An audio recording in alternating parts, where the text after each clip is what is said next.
Hello everyone and welcome along to another edition of Racing Weekly, a podcast and YouTube show brought to you by oddschecker in association with Bet365. Steve Ryder, without his moustache this episode. Steve, just very quickly, how much sort of money did you raise for November, all in a very good cause? Over £200 this year. I've raised over £1,700 in the last 5 years I've been doing it. So yeah, it is a charity that is close to my heart, hence why I have a silly moustache for 1 month a year. People can still sponsor you? Yeah, I'll still put the link in there. Out, yeah. I think it's open for a week or so extra. So. Excellent. And you may recognise the person to my right who has got his facial hair. Looking magnificent, if you don't mind me saying, Aidan Coleman. How are you enjoying life out of the saddle? There's good points, but I do miss it a lot. It's especially after weekends like we've just had and the one we're going to look forward to next weekend there, you know, I've missed that a lot, but at the same time, look, I don't have a lot to complain about. I wouldn't have minded a few more years doing it, but here we are. How'd you deal with it? How would you deal with anything, you know? Like one thing a jockey sets you up for is how to deal with adversity and stuff not going your way, and you have to be pragmatic about these kind of things. And look, I'd love to be riding, but I'm not. I'd love to be doing, you know, like it's like anything, isn't it? You know, and each day at a time, and I'm fine. Couple of things to talk to you about. You speak about being pragmatic. One jockey who's been in the wars again, poor Jack Kennedy. Yeah. We were talking about it a few moments ago. 25 years old, and he's broken his leg six times now. Sixth time. That's an extraordinary blow to take again. Again, that's a like, you know, you're only stating the obvious here, but like. Injuries are bad, but then the rehab is just so extensive, and to get back, and also you're not like, you don't have time, you know, to give it like 6 months or 3 months or 4 months or whatever. Like you're always rushing. So like what he has to go through, and he knows that he's going through it again because he's obviously had other injuries as well. What he's got ahead of him over the next few months it's not going to be fun, and we just hope he can come back. And you know, wasn't it great that he got to be champion jockey last year? Yeah. Because like he's probably as good a rider as we've ever seen, and he's 25. He's probably only rode for about 4 years if you added it all up together, like, you know, with the injuries. And I think it's so sad, and good fella as well. So wish him all the best, don't we? We do. On a more positive note, for jockeys, is the introduction of the David Power Jockeys Cup. I'm sure if you were riding, it would certainly be within your sights. What's your view on it? Obviously, I know we've spoken about this quite a lot on the show in the last couple of weeks, but we haven't had a chance to get your view on it. Yeah, I suppose it was interesting when it first came out. Like, obviously, my shoes, and like definitely when I was riding, this would have been right up my stride. I would have loved this, if you know what I mean. And I'm not now. I'm thinking like, why didn't they come in 4 years ago, or why couldn't I still be riding? Yeah. I probably did think at the start, maybe they could have spread the money around to be more, you know, maybe a three-way owners, trainers and jockeys. I still think maybe there's a scope for a little bit of that. Yeah. But I am really warming to it, and I see the table, and like I see like Sam Tristan-Davis is one of my best friends, and I really hope he can win it, just because, well, they're all good lads, don't get me wrong, but it's probably, as we discussed there earlier, it's quite well set up with the kind of the not much differentiation in points between first, second, third, isn't it? And 10, 8, 6 and 4. And it could become very good viewing with a lot on the line, you know. So probably warming to it without being jumping up and down just yet. And Sammy's the one you think might be the fly in the ointment for the two Harrys. Well, when it first came out, I remember I was actually chatting to Sammy about it. I thought like literally 4 people could win it. The two Harrys, maybe Paul Town and Nico, yeah, like probably them. But the way it's set up with the points-based thing, it probably will suit like maybe even a Sam or a Sean Bowen, who are very busy and they ride in more races than the other guys. Maybe not, well, as much anyway. And a couple of place prizes, prize money or points might tip the scale one way. It could do. Steve, last week we were waxing lyrical about the quality of racing we'd just seen. It was always going to be hard to match that, but I think this last weekend gave it a fair shot. Yeah, you had to have eyes everywhere, Newcastle, Newbury and Fairyhouse. And just a quick touch on Fairyhouse, I just thought they did the meeting really well. It was a great atmosphere. I read a tweet from Gavin Lynch, and it's spot on. They moved the configuration of the hurdles at Fairyhouse, so none of them were pointing towards the sun. So that impact of missing hurdles and having to have them taken out was never going to be a factor. They still had 7 on a circuit, and maybe some UK races could possibly have a look at doing that. Yeah, that's a very fair point, and one to consider for the future. OK, it's time to get into this week's racing recap. And we start with Grade 1 action over hurdles, and we'll go with the fighting fifth. Sir Gino, in the end, very impressive, but was it a rather hollow victory because of what happened with Mystical Power? Yeah, I suppose, it was on all-known form, it was looking like it was going to be a very good match, and Mystical Power, like, man, he really didn't turn up. Like, it's amazing, wasn't it? He was first beat, and there was a lot of horses that he should have, even on any other day, any form we've seen, he should, like, by far the second best when you look at the ratings and all that. But fair play to Sir Gino, he got the job done. I wouldn't be jumping up and down about the performance just yet, because I think, you know, on ratings and all that, he probably just needs to do a little bit more. But I am this horse's biggest fan. But, you know, it's a big gulf to kind of fill when he kind of gets up against Lossy Mouth or something like that. Yeah. And no, you can only win, fair play, but probably just needs to do a little bit more for me. We'll come to Lossy Mouth in just a minute. What was your take on the quality of Sir Gino's performance, and reading into some of the comments afterwards about what his future might be and the uncertainty still, really? Yeah, there's a couple of bits that really impressed me. How far clear he went after the last impressed me. It was looking tactics-wise. I mean, all of them, Mystical Power, Sir Gino and Lump Sum, were all keen in the early stages, and then jumping the fourth, like Mystical Power was off the bridle and he was done. So if you take him out of the race, what would have Sir Gino been to beat Lump Sum, tell her the name? It'd have probably been a fours-on shot. Yeah. So I wouldn't get too carried away with it. The handicapper hasn't this morning, to be fair. He's only put him up £5 to 157. And thankfully, he's only put Lump Sum up £1, because I was worried the fact that they'd kind of got rid of their mark of 143, and that would get impacted by finishing second in the fight in fifth. But thankfully, the handicapper has been realistic with those ratings going forward. I was really impressed with Sir Gino's jumping more than anything. Yeah. I think the fact that he might have schooled over fences, and Aidan might be able to say this a bit better, he picked his feet up a lot more. That first time that he ran at Kempton, his jumping was really poor, and I just thought last season that was probably one of his weaknesses that he'd have to sharpen up coming into that Grade 1 Open company. But yeah, I was really impressed, but yeah, the mare took my eye a little bit more over in Ireland. Just before we get to her, did you see anything in Sir Gino's jumping that suggested? He was much better, obviously. As you say, Kempton last year, he wasn't great, and then he was sloppy at Aintree, wasn't he? He's only 4, big horse, so maybe he's just finding his feet. And I would imagine, without knowing for sure, I'd imagine he's done a lot of schooling over fences, and it's probably stood him in good stead, as Steve said there. Let's talk about Lossy Mouth. Wow, yeah. Wow, yeah. Everything she does is a wow, really. And the way she dismissed Tiapu and Paul Townend's body language all the way through the home straight. You can tell us more about that. Well, he was so like, I was a Tiapu fan on the proviso that he was basically, this was his race of this half of the year. He was going out in the field tomorrow for a winter break, and he's coming back for the Stairs like he did last year. Whereas Lossiemouth started the season and Willie's going to train her up, and they always improve. So that's why I gave him the nod, but I really got it wrong.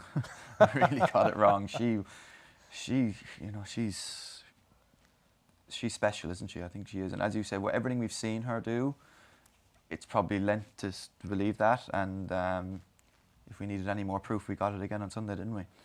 You watch her go through the race. There was one slight moment of concern, but with the twinkling of an eye, she was back on the bridle, still travelling well. She lost a couple of lengths there. Was it the fourth to last? Yeah. And then she's come back there looking all over the winner in a matter of strides. Yeah, she was really keen in the early stage. I think that mistake at the fourth last might have actually helped Paul Townend, because it meant that he dropped a couple of lengths back and could then manoeuvre her and decide where to go, because it was proper team tactics by Gordon Elliott, and they did really well. Like, Maxim was there just to hassle her and lit her up, and she was keen in the early stages, and I thought, whoop. And Jordan Gainford tried to keep her in and make her go wide, but a mistake, I think it was the second last, just meant that she could nip up the inside, and it was plain sailing from then on. I was really impressed. I think the ground obviously would have gone in the favour of Lossy Mouth rather than Tiapu. He was a two-time winner of the race. I just think he handles soft better than other horses. I don't think he needs it soft. Like, if you look at his win at Punchestown last season, Timeform called it good to soft. They called this good. So that will have gone into the favour of Lossy Mouth. But I thought she was really, really good. She is 7-4 favourite with Bet365 for the Champion Hurdle. State Man, the defending champion, is 7-2. Constitution Hill is 4-1. Sir Gino 4-1. Brighter Days Ahead 8-1. There's a horse in there, Anzadam. I'll talk about him later on, but he's 25-1. like State Man, Sir Gino, same owners, but he's trained by Willie Mullins. Lossy Mouth wins the champion hurdle? I think you have to say yes. You know, like I've always said, I think the best horse I've ever seen by far is Constitution Hill, but like, there's just too many question marks at this stage of the season. Like, he's going to be odds on or 100 to 1 for or not running a champion hurdle, isn't he? You know, I don't think he's going to. Look, you could have a whole section of these things talking about Constitution Hill, and it's a drum that's been beaten too much really for now. Just let him get on the race course soon and see him. But like, I think Lossy Mouth's probably a good price there. To be fair, if you're anti-post better, I think that's I'd be looking for a bit of that. Well, the day before when Sandown won, he was a big price after winning that Grade 3, and I backed him at a big price for the champion hurdle. And then I watched Lossy Mouth win the next day, and I'm like, I don't know what the point is, because I don't think anything can beat her. Even Constitution Hill, he has to come back. If he comes back, he has to come back to the Constitution Hill, I think, that he was to be able to beat her, because the standard she's setting now looks like she could potentially be one of the greats. Yeah, and they could meet in the Christmas hurdle, couldn't they? That would be good, wouldn't it? We all kind of thought, she might head to the international, but she'd have obviously a Grade 1 penalty there in the Grade 2. So, yeah, heading to Kempton, which obviously a race that Connections have won with VIII, would make sense. You asked me on the show last week who I would back for the champion hurdle, and I said Lossy Mouth, but wait until after the performance in the Hatton's Grace. Yeah. Because if she won impressively, she wouldn't shorten too much. She's 9-4 into 7-4. Yeah. I'd much prefer to back her at 7-4 with the evidence that we had from Sunday. She was electric. I actually lied to you on the show last week. I said I wouldn't have a bet until March. I backed her straight after this. I backed a double. I backed Lossy Mouth in the champion hurdle and Brighter Days Ahead in the mares hurdle. I think that's pretty much guaranteed that Brighter Days Ahead is going to go for the mares. Yeah. And if you look through that market, you've got Jay de Grugy, who's apparently had a setback. I'd worry about the 2.5 mile trip for all of Cargeese, Dysart Enos, and Golden Ace. Yeah. I mean, she's 6-4. Lossy Mouth is 7-4 for the champion hurdle. I've put those in the double. And the way that it's now configured, if suddenly Constitution Hill comes back and beats her at Kempton, I still think they'd run in the champion hurdle. And the mares is now before the champion hurdle. And the whole, as you say, Aidan, the whole Constitution Hill thing will have a big effect on the champion hurdle. Because let's say he comes back and he does win the Christmas hurdle, or maybe he doesn't. Yeah. That will have a massive effect on maybe what happens with Sir Gino. Will Sir Gino stay over hurdles? Will he go over fences? There's still a lot up in the air. It's very little up in the air with Lossy Mouth, though, isn't it? Yeah, I think it's pretty set in stone what she'll do, whereas there seems to be so many horses kind of working around Constitution Hill, and there's so many questions, and it's not getting boring, because like I said, I think he's such a special horse. I do think he deserves the airtime. Yes. But you just need to see him now, don't we? You know, see if he exists. Yes. You could have a Constitution Hill segment on every single one of these shows. I think we just do every year. Since this time last year, and we haven't seen him since. Yeah. We talk about him every week, and he hasn't even ran. So. Yeah, I think, what's that song? A little more action, a little less talking, or whatever it is. Hopefully we'll see some action from Constitution Hill soon, later this month. But Lossy Mouth sets a very stiff standard for them all now. The 7-4 favourite with Bet365 for the champion hurdle. Last weekend we saw Can Do Kid won the Coral Gold Cup. The old Hennessy, people still arguing about that particular dilemma. What to call it is what it is. It's also a race in which Paul Nicholls advertised just what a sensational trainer he is in squeezing the absolute maximum out of his horses. I mean, Can Do Kid looked a good horse, but I didn't think he could win a race like that off the mark that he did on Saturday. Yeah, it's impressive. I had my doubts around him staying the trip, to be honest. This was only his second run over further than 2 mile 5 furlongs. The only other time was over 3 miles and he pulled up. So I obviously was on Broadway Boy, and Bar the mistake? Yeah. I thought the race was going completely to plan. Sammy absolutely pinged it, got a couple of lengths at the start, was jumping well, settled well, was travelling well. Colonel Harry kind of hassled him then, got a bit too keen under Gavin Sheehan and hassled him. But in fairness to Broadway Boy, didn't light him up, he still jumped well, and that mistake 4 out probably cost him in the long run, because he had to then use that energy to get back alongside. But even up the run-in, I was still cheering Sammy home, because I thought, actually, Can Do Kid might not get home here, and you know that Broadway Boy will stay. But I thought it was a good performance from both. Can Do Kid like you said, Paul Nicholls, what a training performance. Decided to come here fresh. He was the only horse in the field making his reappearance in this race. And yeah, that was job done for him. Yeah. There's talks of the Grand National is 28-1 with Bet365 for the Grand National. On a previous Grand National, I think it would have suited him well because he ran well over the Grand National fences. Yeah. I just worry if he's classy enough for it these days. I think it's going to... If you look back at last year, you had 15 in contention jumping the second last and the last. And I just think it's going to be won by borderline Grade 1 performers. Is Candu Kid a borderline Grade 1 performer? I'm not so sure. No. What was your take on it? I said, like, I think, Steve, I think Broadway Boy was so unlucky. Yeah. Like, that was a significant mistake at probably the worst time. Yeah. You know, really, it's the worst fence he could have missed. Maybe that and the third last were probably the two fences you don't... Well, any fence in a race like that, you can't afford to make any mistake, really. But them two at that stage of the race, especially when Sammy's just trying to fill up, they're coming around them, and he's just right before he can probably get over that, or maybe the 3 out and then go. Yeah. He's had to go probably a furlong and a half sooner than he wanted to. And you can't say that a significant error like that hasn't cost him. Look, I'm sure there's people would say the winner would have won anyway, but I don't think so. But, you know, people gave out about the race a lot, about like it's not a vintage renewal of the... whatever we're going to call it, the Coral, but still a good race, you know, still a good race, good competitive, it was a good enough spectacle. I thought Venetia's horse, the name just escaped me. Charlie Deutsch did miracles to get him in contention, like, miracle. I think with that run under his belt, he's the horse to take from it. Yeah. Definitely. Yeah, the Silver Cup at Ascot that he won last year, he won that off a mark of 142, is only a pound higher now.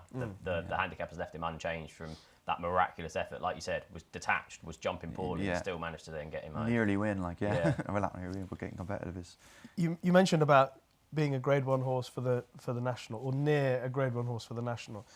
What about Broadway Boy at 50-1 for the National? I didn't think that was the most ridiculous bet. He's 50-1 at the moment with Bet365 for the race. Yeah, the handicap this morning's only put him up £2 to 150. I'm certain he's better than a 150 horse still.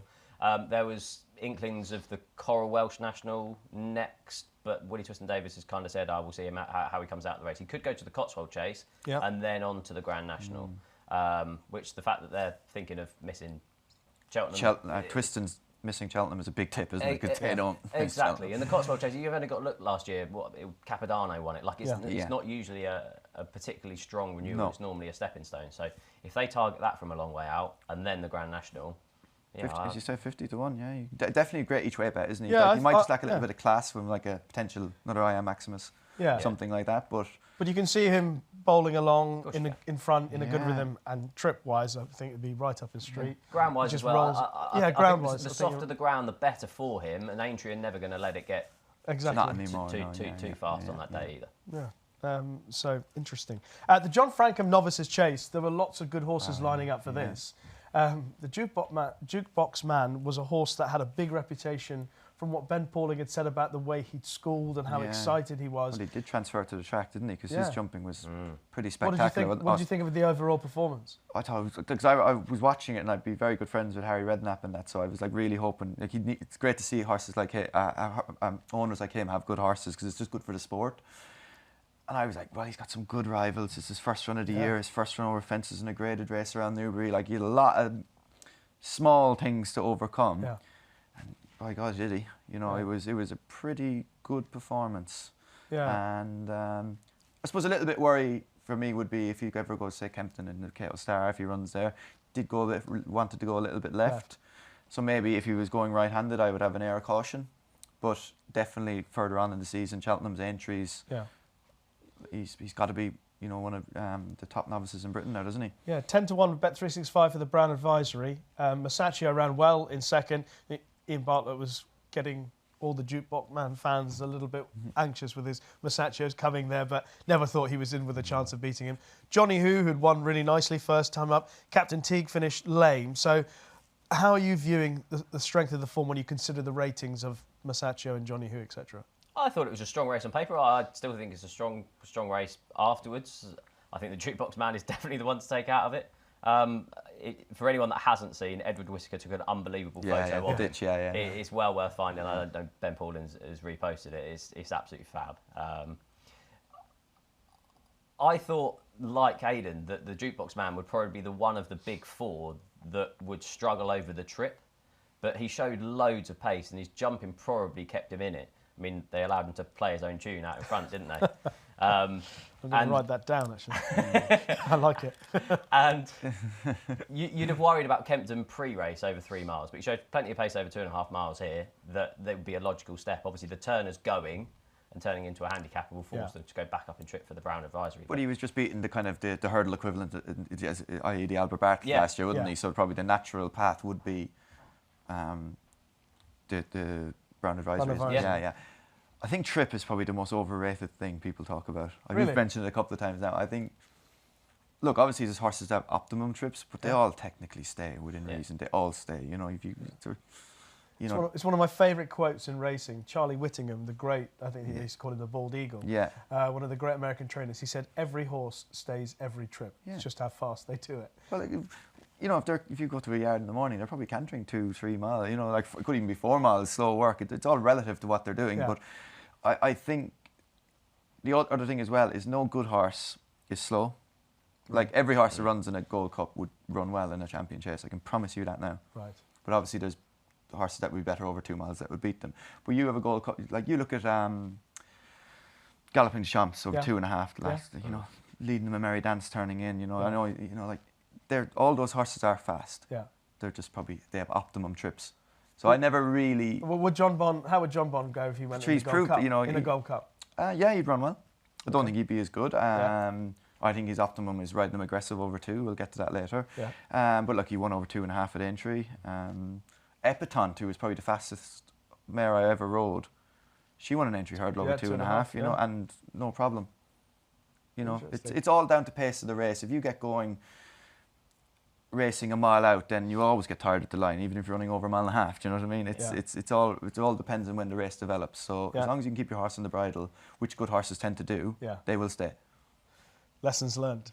My opinion. Well, you know, interesting to hear that view, because we do often talk about trips, and as you say, we try to find horses that suit certain trips as their optimum, and that's how we play it. For what it's worth, in the Brown Advisory, Ballyburn's your 5-1 favourite, Dancing City 10-1, Marlborough 10-1, the Jukebox Man 10-1, Better Days Ahead 12s, Caldwell Potter 14s, Quai de Bourbon. We'll come to some of those later on, but that's how they bet at the moment. That was from the John Frankham Novices Chase at Newbury. On Friday as well, we also saw Strong Leader win. Just the 4 runners in the race. Monmoral gave him a bit of a fight, but he was always in control. Yeah. Strong Leader. Is he a big player in the Stayers Hurdle? What isn't at that level is a big player? You know, he's won at Aintree, he's second won there. Favourite, long way behind Teahupoo's 2-1. Yeah, but like what else is around? You know, if you look through the market, like what actually has his profile? You know. Well, I can tell you because I've got it here. Well, okay, go on. Teahupoo's 2-1 favourite. Strong Leader 12s. Home by the Lee 14s. He's better than him, yeah. Losange Blue 16s. Well, Lossy Mouth is in there, but no, that's not going to happen. Well, she could probably run and win it. Dancing After City. winning the champion hurdle on Tuesday, yeah. Bob Bollinger 25s. Do you know, I was watching that race on Sunday. I was thinking she could probably win the champion. She could probably win the Stayers. Is there something else she could run in? I mean, she could probably run in the mares as well on the same day as the champion. Then just hop over in the mares chase. Just go over the for the first time. She's so good. But you're right. I mean, there's not a lot in the market behind Teahupoo, who's the 2-1 favourite for the Stayers. Second favourite, Strong Leader. Yeah, so you tell me, like, you know, like, find a horse to beat him there, you know. I think, obviously, look, it's Teahupoo's race, but... Yeah. Strong Leader, and I think as well, he's unexposed over 3 miles, isn't he? And he's really racing like a 3-miler the other day. Like, you know, I liked how he goes through his race. He's always preserving energy, and he will hit the line strong. And I think that will really, I think the new course at Cheltenham will really suit him. Look, I don't think he's as good a horse as Teahupoo, so I think it's all relative. But I think he's by far the next best. Okay. Views on Strong Leader? Yeah, it was a nice win for me. Put him up at 9-4. The race obviously cut up Easy with Crambo money. not coming. Yes. Yeah, it was well backed. Like Aidan said, like running over 3 miles now has definitely brought out the improvement in him. And he's never going to be one of these flashy types that wins by 10 lengths at the finish. No, Stair should be, really, because they won't last, will they? No, definitely not. One thing that did surprise me, and it wasn't the drift and performance on Langadan, it was the fact that they declared Monmoral in blinkers and kind of he ran on his merits. Because I'm on this kind of Potemps train for March. I mean, in fairness, the handicap has only raised him £1, but it's going to be interesting to see how they campaign Monmoral, whether looking through the Stayers Hurdle, whether they go that route, even though he is now qualified for the Patents would be interesting. But Ollie Murphy, I still don't think is convinced that Strong Leader is as effective at Cheltenham. So he's going to head to the long walk at Ascot next and then going to run in the Cleve Hurdle. He'd have to win the Cleve Hurdle, I think, to go to the Stayers. If not, there's talks of missing the Stayers to go to Aintree instead. Was it the International he ran well around there once? He ran all right in the Supreme as well, He but ran well over there, 2 miles. Yeah, but so like, I think he'd be fine around Cheltenham. I don't envisage a problem unless Ollie thinks he's better on a flat track like Aintree, you know. So I don't think it's. The thing is, he wasn't the best jumper over 2 miles. No. I think the 3 mile really helps his jumping. Yeah. Really does, and like his jump is nearly foot perfect now, isn't it? And that was a big red flag before, wasn't it? Whereas now it doesn't look like that's an issue at all. So yeah, he's doing well, to be fair. If you were interested in Monmoral, he's 40-1 for the Stairs Hurdle. But Teahupoo, as Aidan says, stands over his opposition by some margin. The Jerry Fielden took place on the weekend as well at Newbury. A race, Aidan, you won in the past. You mentioned Epatante. Navajo Indy, a completely different level to Epatante. But a horse that I don't think we should underestimate. Look through his form, showed promise in bumpers and looked progressive.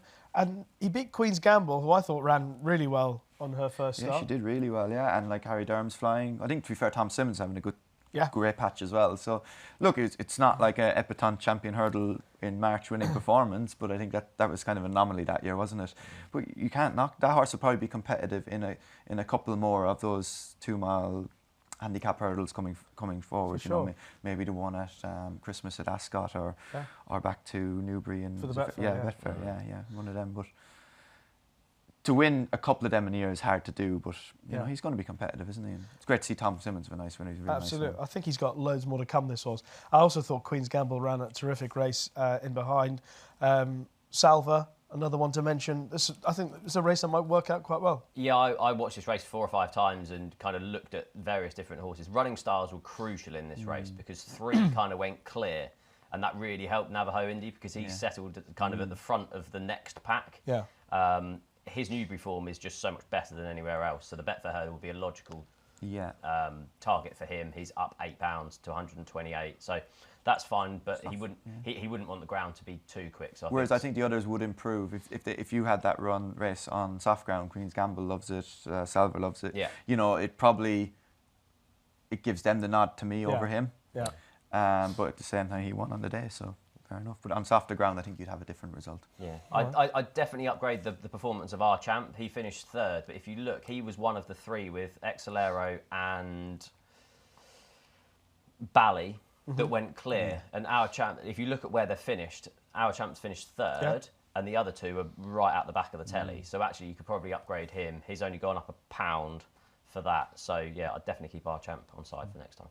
All right, let's turn our attention to Ireland. A few shorties got beaten over the weekend. Romeo Coolio, who was obviously well fancied for Cheltenham, got turned over by Town Surveyor.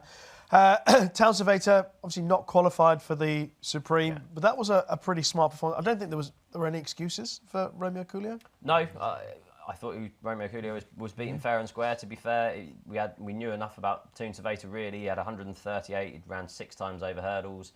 You'd be disappointed if you were a backer of Romeo Coolio. I suppose anyone that's backed him for Cheltenham would be hanging their hat on the fact that he finished 2nd in the champion bumper and he's got that festival form. But I didn't think this was a strong renewal, and I don't think it's a form line we'll be looking at come Cheltenham. No, I thought as well, looking at the race, and I thought this would happen. I thought Romeo Coolio would win this by a margin, and then he's grand. But what did he beat? And ended up not winning at all. You know, and the winner. Pretty exposed summer jumper nearly, you know. And like at a level, a very good one, you know. An Irish summer jumper is very different to a British one because they have a better calendar in the summer over there. But at the same time, like it's not March form, is it? No.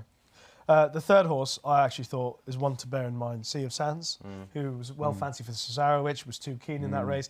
I thought he did. Patrick Mullins did a great job to settle him, and he actually learnt, I felt, through the race. I don't think he's going to turn into a superstar maybe just yet, but I think there will be a race for him. The fact that he looked to me like he learnt a bit from the race. He finished off the race quite nicely. I'm not sure what a target would be, but I think something... Get a few extra runs in and get him into a handicap. Yeah, county hurdle or something. Yeah, quite possible. I mean, he travelled nicely, which he did on the flat and when he won at Listowel as well. So he might be a horse that there might be something for him later on in the season. The Drinmore, Croke Park won. I mean, it was all horses on top of the line. Heartwood, Firefox wasn't that far behind. Gorgeous Tom flying down the outside. Good race to watch. It's a great race to watch. But what do you take out of it? We're lacking. The novices at Cheltenham in March are going to be very good races, I think. You know, think obviously Ballyburn is a standout at the moment, but you kind of needed a Firefox to come and win by again, like you think Romeo Coolio would have done, and the fact it didn't look like there was much excuses to me. I think Croke Park did get it his own way in front, but is it March form again? Well, I've heard a lot of people say that they're quite keen on Firefox back at 2 miles and ridden aggressively. Just to ask you, from your watching Firefox run down on the inside, Keith seemed intent on being down on the inside, tracking Croke Park.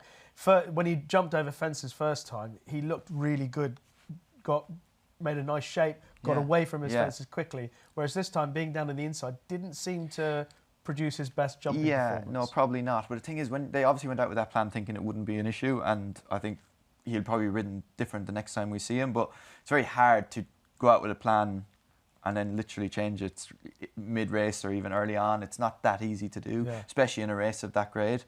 But someone asked me the other day, like, oh, why would Keaton not have come out turning in? I just don't think he had the horse. Okay. I think when you've got loads of horse, you can just come out and knock whoever you want out of the way and just go down the outside and get the clearest run. But I think, I could be wrong now, but my reading of it would be Keith was turning in thinking, like, I'd love to be able to get out, but I better take my chance down here because I don't think I've got the horse to come around. And the fact that he didn't get there says if he came out, he wouldn't have got there anyway. And then people who were giving out probably would be giving out, why didn't he stay in? Yeah. Do you know? It was definitely a talking point after the race about 100%, Firefox's performance. But your reading of the race as a whole, Steve? That Sam Ewing is a brilliant jockey. Yeah, that's true. Like, that was such a good performance on Croke Park, a horse that stays well. I wasn't blown away by his chasing debut, won at 2 to 5 by less than a length. I thought it was very interesting though, like that horse bled from both nostrils on his first run, on his debut, and won. Like usually they pull up when they have like both nostrils, as you know, that's pretty serious. Yeah. And the fact that he won, like, is a testament to his attitude, obviously, or hardy or tough or whatever he is. And then he goes out and wins a Grade 1 on his next start. You know, like usually horses that bleed, you might lose them for life. Do you know what I mean? They might never come back ever. Yeah. Never mind win the race originally and come out and win a Grade 1 on his next start. Yeah. It's amazing, really. Yeah. I think a lot of people were judging him on the back end season. I think he had a setback halfway through the year as well. So his form at Aintree and things can probably be written off. And I like Croke Park as a horse going forward. Firefox, I have no doubt he'll be back to 2 miles again. But you've just got to see where Heartwood finished. He's rated 155. Because they finished all in a heap, everyone seems to go, none of them are any good. Whereas I'd read They're that. all pretty useful. I'd read that stronger form than what we think. I would agree with that. Like, there was no rag in there. So, no. You know, if there was even if there was a 120 horse 5 lengths behind him, you'd think, oh yeah, but he's there and they're there. But like they're all 140, 150 horses, and like they ran to kind of that level, didn't they? So well they mustn't, or else they all ran bad. So one or the other. So it's probably very good form. Yeah. But is it the standout kind of performance you want if you're looking, Yeah, I mean, the market sort of tells you where you're at.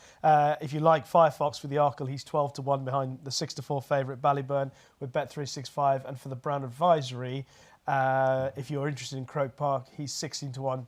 I don't need to tell you who the favourite for that because it's Ballyburn as well with Bet365. I think Ballyburn's favourite for everything. Not the champion hurdle anymore. But not the champion hurdle anymore, yes, indeed. Lots of other good racing to look back on. Aidan, I'll open the floor to you. I mean, you know, the Nichols horses, Regent Stroll, Caliph de Burley, there was good racing in Ireland. There was a mare, actually, the name just escapes me, in the listed race on Saturday. She finished third. In the listed race? Mare's Jubilee Alpha. That's the one. Of Nichols, yes. Like, that's going to come on a ton for a run, isn't it? She was ahead of the winner in the bumper at Aintree. Yeah.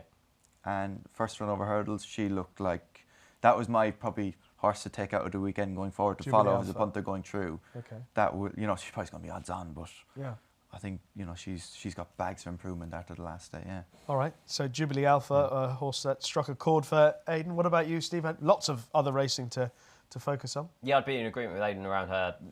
Bet365 have her at 16 to 1 for the Mayor's Novice, and the winner, Listen to Your Heart, at 14 to 1. I definitely think that Jubilee Alpha will reverse that form. Yeah. Pitched straight into listed level on her hurdling debut, and she was just slow over the last two.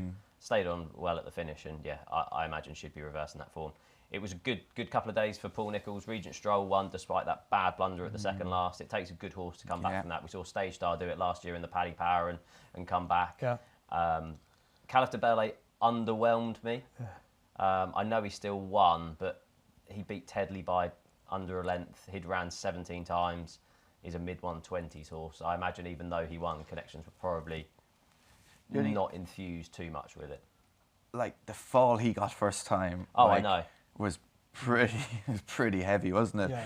So come back and win, you know, like, so he obviously showed no ill effects from it. So he's obviously got a lovely, good attitude, and he's quite tough. But as I say, you'd like to see him win better, but at the same time, he was coming there off like not a really good experience. Yeah. So the fact that he got a job done was so, as a jockey, do you ride a race after a fall like that? You're Harry Cobden, you go, I just want to be careful with this horse, make sure he enjoys it. And well, that's the way Harry tends to ride anyway. You know, he kind of his default, and it really works for him. And it suits Paul's horses is just a bit of room, not too far forward, not too far back, and just let it happen. And that's probably the ideal way you'd ride that horse. With that profile anyway. But he jumped very well, considering like he let loose a few times at Carlisle, didn't he? He threatened to do 3 or 4 times what actually was his undoing in the end. And he must have been just fresh or something like that, because he jumped. He was very assured the other day. But you probably are looking for a little bit more of an impressive performance. But I'd like to see him again now with a confidence run under his belt, and hope he improves from it. Okay, some other performances that you... Yeah, talking about letting fly Caldwell Potter to the first on Sunday. Wow. That'd have been some first fence to take for Harry Cobden. There's not much margin for error when you're doing that. But I think it's good to see a horse fresh and well and enjoying it, you know what I mean? And he settled into it lovely after that, didn't he? Yeah. So I prefer to see him go down to it like that than the other way, you know? Yeah, he was good, wasn't he? Yeah, they got a little bit back on the 700 plus. Oh, it's going to be another like John Bond kind of thing, isn't it? Talk about the price tag all the time, isn't it? But he's an exciting horse, isn't he? Yeah. I was impressed with the new Lion. Obviously won that 2.5 mile novice hurdle at Newbury under a penalty. That's going to put him into the Challow. That's going to be some race. Like that's going to be one of the best races. You've got Mr. Megget or Bill Joyce, you've got Quebecois or Regent Stroll, and you've got Potter's Charm heading there as well. So, yeah, the Challow looks a really strong race. Skyjack Hijack is one of the best hurdlers I've seen. Like, if you look at hurdling techniques of Epatante back in the day, Bouverdere, like, so quick away. He kind of had the touch of, you know what I mean, Harry over him. Because he had a Cartmel 96 getting beaten. He's like still a novice, but winning these handicaps, and then he's going to go back into it. I think they're going to put him away for a break now and bring him back in February time. They said he wasn't quite at his best on the weekend. Looking at the Albert Bartlett, but winning start at Carmel off 97. Then you look at his winning distances, like it was a neck that day, and since then he's won by 5 lengths, 12 lengths, 16 lengths, 7 lengths, 26 lengths, 9 lengths. Like, unbelievable horse. So, I mean, yes, he's obviously going to need to progress to win an Albert Bartlett. But, I think he's one of the stories of the season. Another brilliant winner for Ned Fox was Ferrero Bamboo. That boosts the form on a couple that I'll speak on later in the feature. And then over in Ireland, in Paris Pass 1, on his chasing debut, there were talks of him being an Arkle horse. After that performance, niggled away from the 4th last year, you'd imagine they'll go up in trip rather than down in trip and head for a Brown Advisory. He wouldn't be towards the head of my thoughts for the Brown Advisory, but he is a 163 rated hurdler, so he always should be respected. And then we'll talk around the juvenile hurdler, Willie de Huel.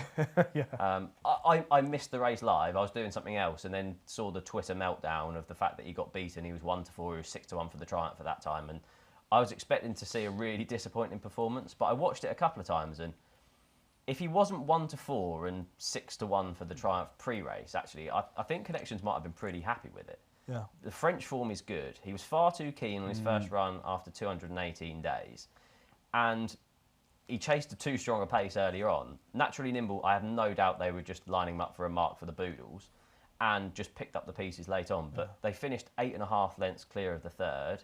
His jumping could improve, and I spoke to Dan Overall, who's been on the show previously. He let me know Vauban was beaten on his Irish debut. Margeborough obviously was beaten on his Irish debut last year. So I wouldn't write him off just yet. He's 12-1 for the Triumph. 12-1 with Bet365 for the Triumph, for which East India Doc is the 6-1 favourite. And of course, his stable companion, who'd been given such a big build-up to his hurdling debut, Lavender Hill Mob, got beaten at a short price last weekend, and he's 33 to 1. There's one other horse that I'd like to mention, which is Amsterdam. I touched on him earlier on, who was 2 from 2 in France. First start for Willie Mullins. Paul Talon running with a massive amount of confidence. And if you saw his interview afterwards, you could tell he was a big fan. You know, and Willie, after the Lossiemouth win on the weekend, he was also talking about Amsterdam in the champion hurdle picture as well. But that was an impressive start. I mean, he's a long way to go from beating. Yeah, but just reading between the lines, and as you say, like they obviously rate this horse quite highly, and Paul was pretty bullish about him, and you know, like he was. Yeah. He's definitely got a soft spot for him, which I think you need to read into. Yeah, well, talks are coming over for the international hurdles, so yeah, we'll find out how good he is in January time. We're going to have to find new names. You know, like we're talking about all the names that we've known for a couple of years. There obviously needs to be new horses coming along, isn't there? And he's probably the one of the ones that is going to come up a bit more. Jumped really well. I know he landed on all fours after the last, but up until then, he was taking lengths out of. Yeah, but I think even the race IQ said he got away from the last quite quickly because of the style of that flat-footed jump, and he could barely pull him up after they crossed the line. And one other thing when I went into work at Racing TV on the weekend on Saturday, when I arrived, everyone was going on about the Gordon Elliott horse in the bumper, named after Willie Elliott. Yeah. Marjack's Hill. Yeah. And everyone's saying this was his best bumper horse. It was going to absolutely bolt up. One of the other horses he had entered the race was Cocktail Brute, who was taken out of the race. Yeah. Marjack's Hill got beaten by the stable companion at 25 to 1. Yeah. And then Cocktail Brute was impressive. Came out the next day. I thought he was one of the very impressive. It's hard to know everything he beats, but obviously there was money for the second horse, Pat Doyle horse, and they'd know what they're doing, and they produced the favourite, the Willie Mullins horse, for the Point only a few months ago. The fact that, and that's quite highly rated, so the fact that they ran and there was money for it would tell that they really liked that horse. The Kingston Hill horse, I can't think of his name, had a big reputation, and he obliterated him, really. That was impressive. Point winner, impressive. Yeah, good horse. Cocktail Brute, another name to remember. Okay, that's a look at this week's racing recap. Now, before we get into our weekend preview, just to let you know that our sponsor, Bet365, have a best odds guaranteed offer. It's available at every single UK and Irish race from 8 a.m. on the day of the race. If you take a price and the SP is bigger, Bet365 will pay you at the bigger odds. Full T's and C's can be found on the website. Now, we're going to look ahead to the Tingle Creek, first of all. Now, I presume when we spoke at the very start of the show, you're saying tough weekends. This is one that... because obviously your old pal John Bond is lining up for the Tingle Creek. What have you made of John? What did you make of John Bond's comeback run at Cheltenham in the Schlur? I'd been perfectly happy with it. One, he's a horse that always thrives off racing.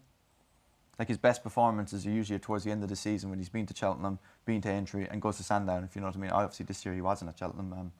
But the year before, I thought his best performance I ever rode him was in Celebration, and that was like a week after Aintree. It was a couple of weeks after Cheltenham. He really loves his racing. I don't think he's as good around Cheltenham. So first draw, I just think he's better on a flat track. I think his Sandown is probably his optimum, or Aintree, like flat track, aggressive ride is probably what he wants. And he's nearly pretty much unbeatable around Sandown, isn't he? Well, especially with what you've got. It'd be very hard to see him overturned this week. Really will. Calixios, Edward Stone, they could give him something to think about, but I'd imagine at the line he's going to be 3, 4, 5 lengths clear. He's the 4 to 7 favourite with Bet365. Calixios 6 to 1. Edward Stone 13 to 2. Boot Hill 11 to 1. JPR 1. They're going to wait till last minute to decide whether he runs his 12s and then 20s bar those. You see any danger to John Bond? No, I put up Boot Hill anti-post for this purely for the fact that I couldn't really tip a 1 to 2 favourite anti-post when I was asked to preview the race. But John Bond's just brilliant at Sandown, isn't he? He'll make it 5 from 5 at the track, I imagine. He's just absolutely deadly round there. Boot Hill, it's interesting touching on the ground. I think there's rain forecast for later in the week at Sandown and Aintree. That would probably work against Boot Hill. Bookmakers are already down to 2 places, even though there's 8 runners, because JPR1 will probably come out.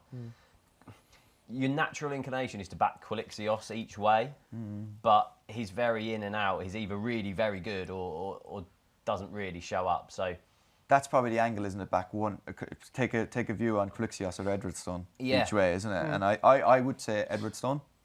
with the run under his belt and all that, but I wouldn't put anyone off Calixius. But my view would be John Bon beats Edward Stone. Yeah, I didn't mind the runner Master Chewy. No. I liked him at Ascot, and that race has worked out well. Obviously, Master Tour won that day, won again, and he's now about £17 higher, I think. Copmaskers ran well. He said that he let the form down slightly on Saturday. Yeah. But yeah, Master Chewy won't mind a bit of soft ground as well. So I'd probably be taking on Calixios and Edward Stone each way. I'd probably lean towards Master Chewy at this stage, but if you're asking me to have a bet in it, I'd probably still just back John Bon to win. Yeah, John Bon does look, well, he's head and shoulders over his rivals. I did think, I've watched that Schlur Chase back a couple of times. I thought Boot Hill ran so well first time up, and I think I said it just after the meeting. I thought he looked enormous in the paddock beforehand. I thought if any of the horses were going to improve significantly, I thought he would be the one to improve the most. I thought if the ground was going to be okay and you were confident, it's looking like we're losing that, though, isn't it? Then he was the one, but you just have to sit tight. Yeah, but there we are. The Tingle Creek on Saturday. John Bon, Aidan will be watching.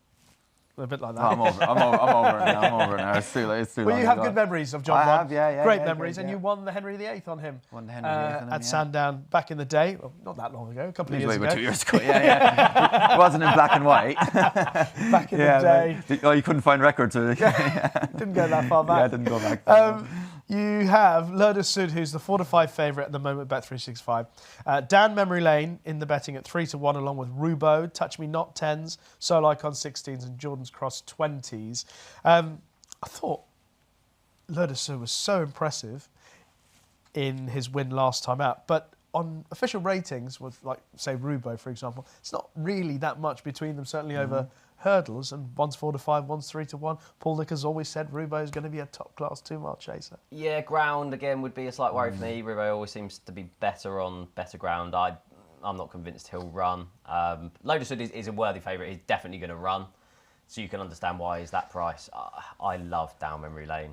Like I said, I backed him for the Arkle at 25s, and about 2 o'clock on Saturday, you'll know whether I'm very clever or very stupid. I don't think you're wrong. I think his last performance was pretty good, wasn't it? You know, it was a competitive race, that, and he was impressive. Yeah, if you go through the Irish trio, like Jordan's won a Grade 3 Novice Chase, Punchestown in October, was half the price of Touch Me Not for the Craddockstown. Obviously, was unseated. Yeah, it wasn't his fault at all. No, he got absolutely mullered by another horse.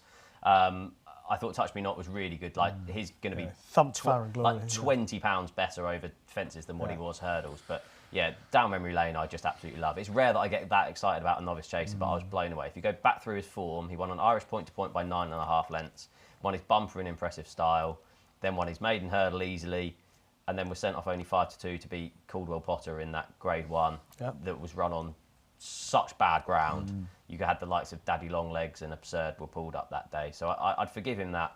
He then returned from 325 days off the track, made all under Mark Walsh, beat a really strong field. You had King of Kingsfield, who had the benefit of the second behind Brighter Days Ahead. You had Nürburgring, who was race fit, had obviously won the Galway Hurdle. And then you had Birdie or Bust in 4th that day. She obviously had finished 3rd at the festival in the Mayor's Novice. So it was really, really strong form. Like, that's a graded Novice Chase in all but bar name. And I haven't backed him at 3-1 for this, purely for the fact that Gordon Elliott over the past couple of weekends has entered in a few horses and not declared them. And he's obviously got 2 in this race. But if he's declared, I'm backing him, and I'm already on for the Arkle. It's quite a good race in the sense that after Cheltenham, the Paddy Power meeting, we were all going on about horses that might have a realistic chance come the festival in March, and Lourdes Sud was one of those horses that you felt quite strongly could compete against the best of the Irish because of the manner of his victory. Yeah, and he won the Arkle trials, you know. Yeah, and we're going to get a proper test if down Memory Lane or even Touch Me Not turn up. I think that 3-1 is a generous price if he turns up. I doubt he'd be 3-1, would he, Steve? If he runs? No, but Lourdes Sud will be odds on. So you should be getting 2-1. The way that he jumped, he was so good. I'd be going with him, I think he'd absolutely relish the railway fences. And Lourdes Sud kind of banked one at, was it Stratford? He ran on day? Stratford, yeah. So yeah, if Down Memory Lane wings those railway fences, there's a lot more substance to Down Memory Lane's form, really, isn't there? You know, like you want to handicap off top weight. Lourdes Sud won a handicap off top weight at Stratford and then won an Arkle trial, which is fine. But whereas Down Memory Lane his chasing debut was lot stronger than I think what we've seen with Littlestown. Yeah, but on countering that, you'd argue obviously the handicap hurdle form from last year for Lossiemouth in the county hurdle and the Betfair hurdle would would arguably be higher than what Down Memory Lane's achieved over hurdle. Yeah. So it is swings and roundabouts, but yeah, I'm really excited with Down Memory Lane. All right. We'll find out more, no doubt, Sandown on the weekend. The Becher over the national fences on Saturday sees Gaborio, your 4-1 favourite with Bet365, King Turgeon, who obviously won last month, 9-2, Chianti Classico 5-1, Cruise Control 8-1, Cocoa Beach 10s, along with Iron Bridge 14s. Bar those. Anything in here that you fancy? I liked 2 of the horses that ran well in it last year. Chambard of Venetia's, because the ground's 20-1. Yeah, I think that like especially Venetia Williams' horse 20-1 this time of the year shouldn't that just not be true wherever they're running. But I think it's going to be borderline raceable. You know, that ground up there with the rain that's forecast to come. If it materialises, that is going to be a test, and he's proven at it. Yeah, I think a fair bit of rain on Thursday and Friday. Friday. It's going to be very attritional, and he's proven. He ticks all the boxes, and he's been there, done it. And the price you have to go for it. I think the value is amazing. I think, yeah. Okay. Chambard. Or the one I thought could run well is the Hops horse Celebration Allen. Is it? Celeb Allen, 14-1. Yeah. I think he could, because again, another horse. Just worry about the trip a little bit with him around there. Yeah, he ran well at Bangor won well at Bangor the other day, and he's jumped well around these fences before, and. Definitely in the older days, well, maybe not quite so long ago, you did chase, course form was important. Yeah. Yes. Whereas I think they're pretty friendly now, these fences, that's a very fair call. I don't think it's as big a deal. Not anymore, I don't think, yeah. I liked Chianti Classico because I just think he's such a good horse, and I think he's improving all the time. I think he'll enjoy the rhythm of a race like that, so I liked him, but no strong view on this. No, the presence of Chianti Classico and Cocoa Beach might force a few of these out of the weights, looking at it. When I looked at it, I thought King Turgeon and Gaborio were the 2 to concentrate on, purely for the ground and the trip in comparison to the Grand Sefton. I thought Gaborio would reverse that form. It might not be as pronounced. There should be technically a £7 swing in the weight, but if they're both out the handicap, that might mean that they're off levels. But even so, I'd definitely be with the Oliver Greenall and Josh Guerrero horse, because if you look at it, he won 3 Hunters Chases last season, all on soft ground, including one at Cheltenham over 4 miles. So for the fact that he could finish 3rd over 2 mile 5 on good to soft ground at Aintree last time, that run should definitely be upgraded. The Bet365 traders have definitely got this right with him as 4-1 favourite. A lot of the other bookmakers still have King Turgeon favourite over in him. But yeah, I do think Gaborio is probably the bet here. And just on that note, I've sent you towards Twitter to look at the picture of the jukebox man. If you search Gaborio on Twitter, there's a really funny video from last season at Doncaster where his nose gets stuck into the tail of the horse in front. I don't know whether you see it. I've never seen that. So he runs for about 20 metres with his nose in the tail of the horse in front. I've never, ever seen it before. It's well worth finding. That I will do. Anything else over the weekend that you think might be worth paying attention to?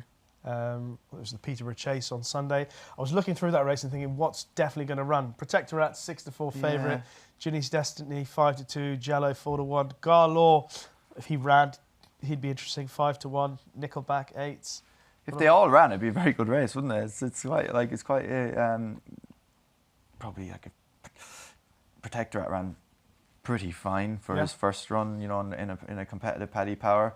Ginny's Destiny, he's like, you know, he's got a bit to prove now, hasn't he? That was stopped quickly.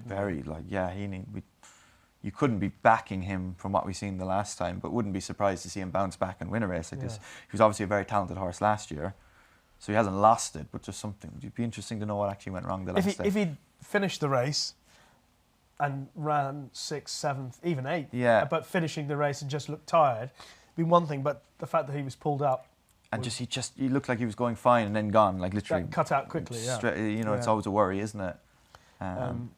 Which is why I'm not sure whether Protectorat's definitely going to run or not, and why I have sort of half fancied Garlaw if he turned up.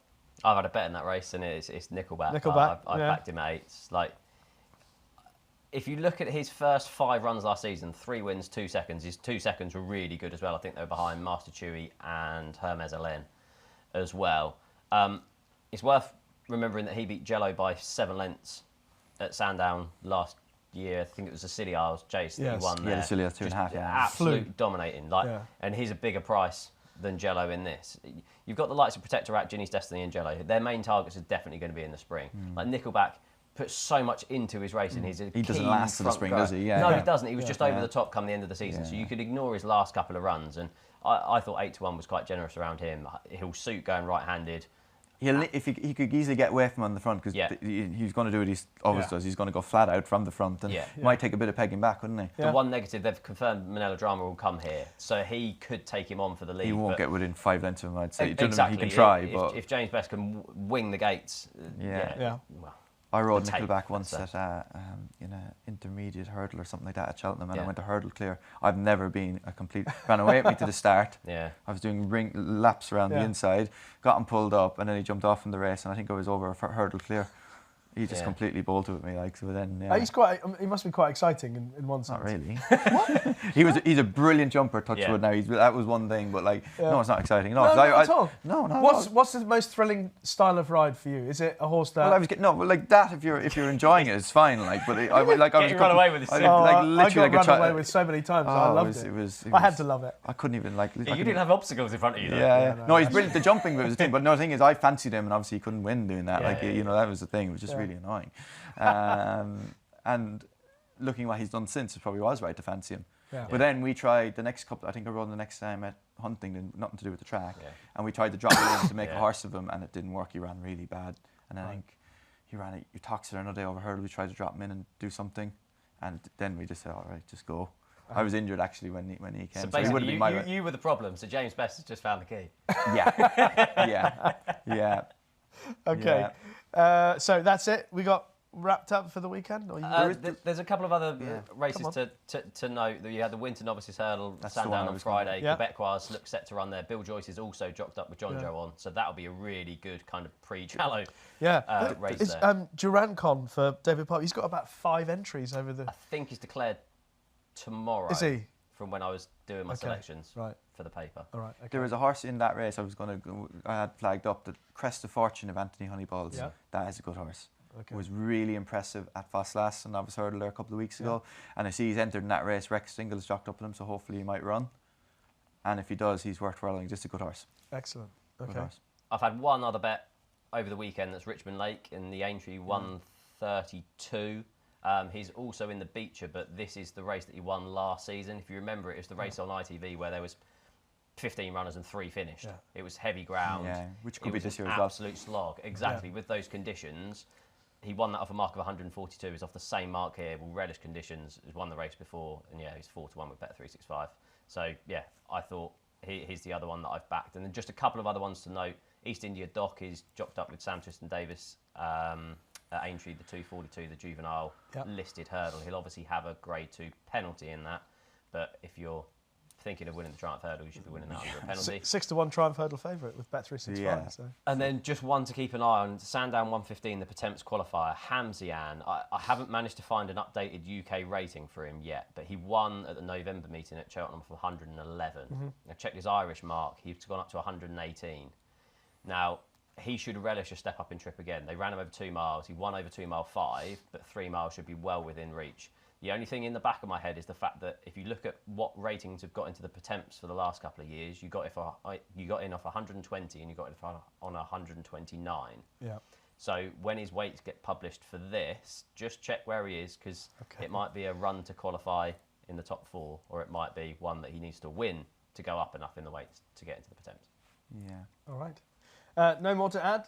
No, I don't think so. Yeah, no, we've got enough qualified. Yeah, no, good. Save the best one for last. We'll ask you about that in just a moment. Yeah. But before we get into our best bets of the weekend, just to let you know of a free-to-play 6 horses challenge. It's available every weekend with free spins on offer if you get 2 or 3 selections correct. Prize pools available for 5 and 4 correct predictions, as well as a jackpot for all. 6 T's and C's apply. So it's time for our best bets of the weekend. Aidan, what's the one horse that will be on your list? Well, I think John Bond's going to win. Yep. And I think Edwardson's going to be second. I'm pretty confident on that. That would be my straight forecast. I know straight forecasts wouldn't be more of a mug's bet, but I think with this, it's I love Edward Stone, and I think he's, if any horse, like you look at last year, the way he started the season, he really improved throughout, and I think he will improve a ton from his first run behind John Bon, and I don't think he'll beat him, but I think he'll be second to him. All right, so John Bon to win, Edward Stone to finish second in the Tingle Creek on Saturday for Aidan. Steve? How many times would it have been that we've seen that? 4 or 5? So, yeah, I can completely understand that. My best bet comes in the 225 at Sandown, the 2-mile handicap hurdle. It's an interesting race. There's some unexposed horses in here. Cabral to Matan for Paul Nicholls. You've got Go to War and Will Mount, both entered for Nicky Henderson. But the one I really like is Knickerbocker Glory for Dan and Harry Skelton. His record fresh is brilliant. He's won on his reappearance for the last 2 seasons. Those have come off marks of 129 and 130. He's only off a mark of 132 last year. His reappearance win last year came on soft ground, won by 4 1/4 lengths, beating Outer Belly. That rival gets a £3 swing in the race, but he was much the best. If you ran that £3 difference, it definitely only been the same result. His season slightly tailed off, like a few of the Skelton horses did when he was chasing the Trainers' Championship. His record fresh is definitely, the time to catch him. He faces less exposed rivals, but he's 10-1 with Bet365. I think it's rock solid. Each way better the prices. And Skelton's in that competitive handicap hurdles. Like, what more do you need? Like, that's all. That could have been the deal. Like, that's all you needed to say, wasn't it? Because they just win them. Every box ticked. 225 at Sandown. Knickerbocker Glory. And I'm going for the Welsh National Trial at Chepstow on the weekend. I don't need to tell you how well Sam Thomas is doing at the moment. I think he's had 4 wins from his last 8 runners. And Lumsum running well as well. And Lumsum ran really well behind Sir Gino. He's got 2 horses entered in the race, both with Dylan Johnston jocked up. One is Jubilee Express, who's also entered in a race on Friday with Dylan Johnston jocked up. But the other horse is Good Risk at All, who remains unexposed, I think. He had a little bit of a seemingly wind problem at the end of last season, but he hasn't run since. I don't think being fresh with the Sam Thomas stable being an issue. And he's won first time up. We refer to that a fair bit on the show, but he's won first time up in the last 2 seasons. And some of his form is really good. I think he runs off a mark of 135, Dylan Johnston taking a little bit off his back. I thought he was a good play in the Welsh National Trial on Saturday at Chepstow for an informed team. That's it. Aidan, I hope you've enjoyed. No, I did, yeah, I really did, yeah. It's good to talk about good horses, isn't it? It's easier, isn't it? It is easier, yeah. It is easier, yeah. Good horses, tactics, trip, all of that. It all plays into the same melting pot. Yeah, I think it is all. And like what you said there about horses first run of the season, I think that's a massive thing. They've proven to win first run of the season. They invariably will run well every first run of the season. So it's a big box ticked if you're betting on horses. I'm going in twice and vice as versa. Yeah, I'm going in twice as hard. Where are you this week? What have you? Any plans? I'm going up to sale to Newmarket now tonight. We've got a filly selling later on. My brother. Hopefully she'll do well, and then back to Ireland. Excellent. And that breeding side of things a big thing for you now? Or well, he's not really. No. Tentative. No, stuff. I just go support my brother really. Yeah. Excellent. Yeah. All right. Well, thank you so much for joining us, Steve. What's your plans this week? You've got, I suppose, buying Christmas presents as much as anything else. Yeah, that and parenting. I'll catch some of the racing there. Excellent. Well, we hope you enjoy the racing. That is it for this edition of Racing Weekly, brought to you by oddschecker in association with Bet365. Thanks to Aidan Coleman and Steve Ryder for their company on this show. We will be back next week looking ahead to the December meeting at Cheltenham. Steve Mellish will be joining us. If you've liked what you've seen or heard in this or any of our previous episodes, then leave a kind review on Apple Podcasts or in the comment section on YouTube. Guys, thank you very much. If I don't get a chance to see you again before Christmas, season's greetings. As we're in December now, it's a thing, isn't it? You're the first one to say it to me anyway, so yeah. Come on. I won't be the last, I guarantee. No, I hope not. Thank you all very much for watching, and we look forward to catching up with you again next week.